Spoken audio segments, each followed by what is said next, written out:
Good morning dear students.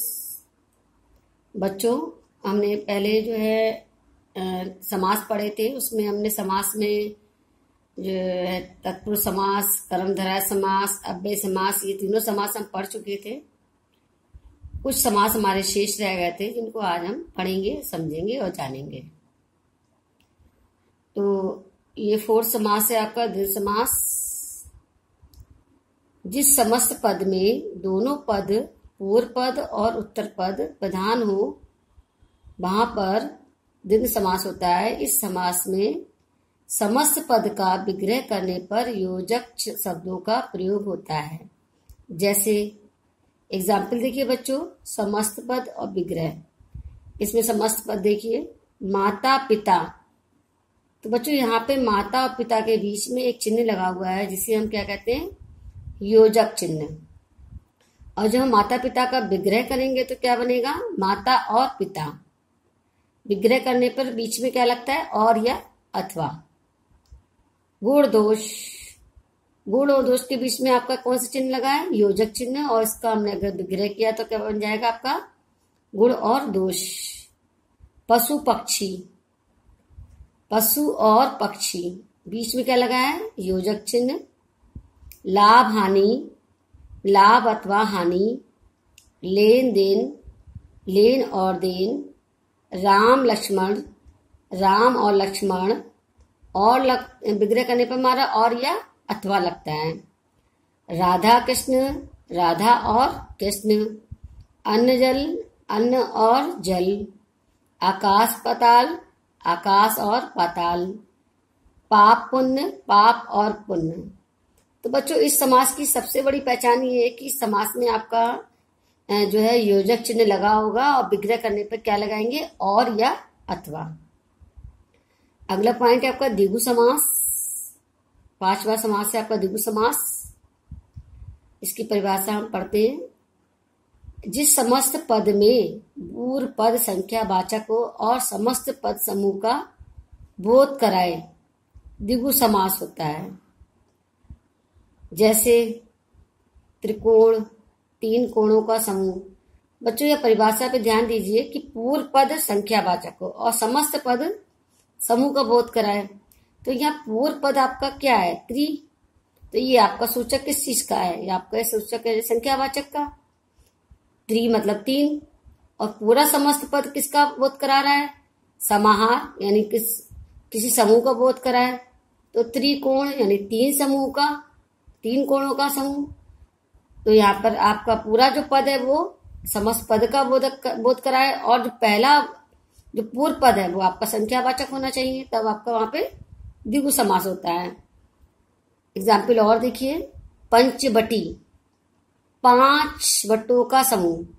तो पंच शब्द क्या है आपका, संख्यावाचक है, तो यहाँ पे आपका द्विगु समास होगा। और पूरा आपका जो है समस्त पद क्या है, समूह का बोध कराता है, पांच वटों का समूह। चतुर्भुज, चार भुजाओं का समूह। चतुर यानी चार संख्यावाचक है, और पूरा समूह जो पूरा पद क्या है, समस्त पद समूह का बोध करा रहा है, चार भुजाओं का समूह। इसी प्रकार नवरत्न, नवरत्नों का समूह, यानी नौ रत्नों का समूह। तिरंगा, तीन रंगों का समूह। दोपहर, दो पहरों का समाहार। त्रिशूल, त्रिशूलों का समूह। यहाँ पे भी त्रि है देखा है, यानी पहला संख्यावाचक है। त्रिफला, तीन फलों का समूह, इसमें पहला पद आपका संख्यावाचक है। चौमासा, चार मासों का समाहार, चार शब्द जो आपका संख्यावाचक है। सप्त ऋषि, सात ऋषियों का समूह, ये भी आपका संख्यावाचक है। पहला पद जो है आपका संख्यावाचक है। तो बच्चों इस समास की पहचान आप कर सकते हैं संख्यावाचक शब्द को देखकर, और पूरा समस्त पद समूह का बोध कराए तो ये आप पहचान सकते हैं कि यहाँ पर ये द्विगु समास है। इस तरह से आप द्विगु समास की पहचान कर सकते हैं।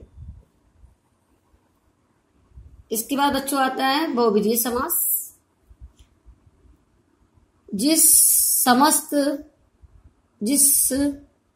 समास के समस्त पदों में से कोई भी पद पूर्व पद और उत्तर पद प्रधान ना होकर कोई अन्य पद प्रधान हो उसे बहुब्रीहि समास कहते हैं। इस समास में समस्त पद का विग्रह करते हैं। जैसे इसकी पहचान है कि विग्रह करने पर क्या होता है, अंत में जिसका, जिसकी, जिसके, जो, बाला, बाली, बाले आदि शब्दों का प्रयोग होता है, यानी आदि शब्द आते हैं। एग्जाम्पल देखिए बच्चों, 10 आनन, 10 है आनन जिसके। तो यह परिभाषा के अकॉर्डिंग आप देखिए कि इसमें 10 है आनन जिसके, ना ही पूर्व पद जो आपका प्रधान होगा और ना ही उत्तर पद प्रधान होगा। प्रधान कौन सा पद होगा, जो अन्य पद यानी दोनों पद के अलावा जो तीसरा पद निकलेगा वो प्रधान होगा। तो यहाँ 10 है आनन जिसके अर्थात किसके, रावण। तो यहाँ पे ना पूर्व पद आपका प्रधान है ना ही उत्तर पद। पूर्व पद उसे कहते हैं पहले पद को, जो, और उत्तर पद बाद वाले पद को कहते हैं। तो ना 10 यहाँ पे प्रधान है ना आनंद, बल्कि तीसरा पद जो आपका निकल रहा है यानी रावण, वो आपका प्रधान है। तो यहाँ पर आपका बहुब्रीहि समास हुआ। 10 है आनंद जिसके अर्थात रावण। इसी प्रकार और एग्जाम्पल देखिए बच्चों, त्रिनेत्र, 3 है नेत्र जिसके अर्थात शिव। बच्चों थोड़ा कंफ्यूजन ही हो जाता है कि त्रि शब्द आपका त्रिफला में भी है और त्रिनेत्र में भी है, तो आप लोग कंफ्यूज हो जाते हैं कि द्विगु समास है या बहुब्रीहि समास। तो बच्चों वह त्रिफला, 3 फलों का समाहार, और यहाँ पे त्रिनेत्र अर्थात भगवान शिव।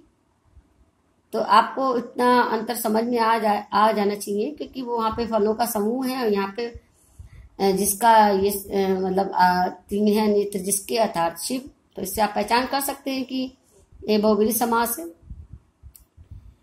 अब आगे देखिए, लंबोदर, लंबा है उदर जिसका अर्थात गणेश। तो यहाँ पे ना लंबा और ना ही उदर, ये दोनों पद प्रधान नहीं है, बल्कि अन्य पद प्रधान है, जो तीसरा पद प्रधान है जो निकला है गणेश। तो यहाँ पे बहुब्रीहि समास है। गजानन, गज है आनंद जिसका अर्थात गणेश। नीलकंठ, नीला है कंठ जिसका शिव। घनश्याम, घने श्याम जो श्री कृष्ण। चतुर्भुज, 4 है भुजा जिसकी भगवान विष्णु। पद्मासना, पद्म यानी कमल है जिसका आसन यानी सरस्वती। चतुर्भुज, 4 है मुख जिसके ब्रह्मा।